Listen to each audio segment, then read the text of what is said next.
Hello friend, नमस्ते। मैं हूँ रीना यादव। मैं अपने यूट्यूब चैनल पर आप सभी का स्वागत करती हूँ। मैं आप सब बीच में एक चटकुला नाच गीत लेके आऊँ। मेरे चटकुला नाच गीत कैसा लगा आप सब कमेंट बॉक्स में जरूर बताना। अच्छा लगे तो लाइक सब्सक्राइब शेयर दोस्तों जरूर करना। आप सबको बहुत बहुत धन्यवाद दोस्तों।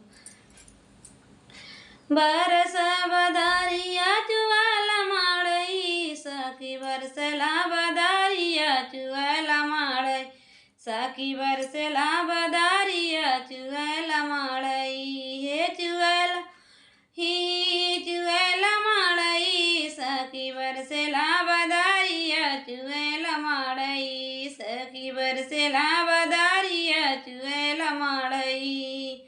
5 रुपया हमरे ससुर की कमाही, 5 रुपया हमरे ससुर माही खर्च चलाई छवाई माड़ई सखी बरसेल दारिया चुएला माड़ई सखी बरसेला बदारिया चुएला माड़ई।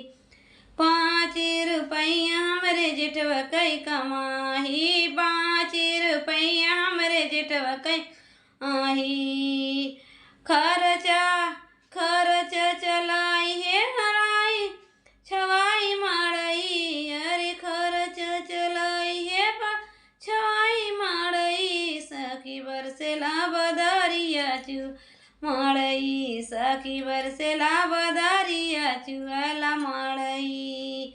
5 रुपया हमरे पियवा कई कमाही, 5 रुपया अरे पियवा कई कमाही लड़ी का पढ़ाई त छवाई माड़ई सैया सखी बरसेला बदारिया चुएला माड़ई सखी बरसेला बदारिया चुएला माड़ई सखी बरसेल दारिया चुएला माड़ई।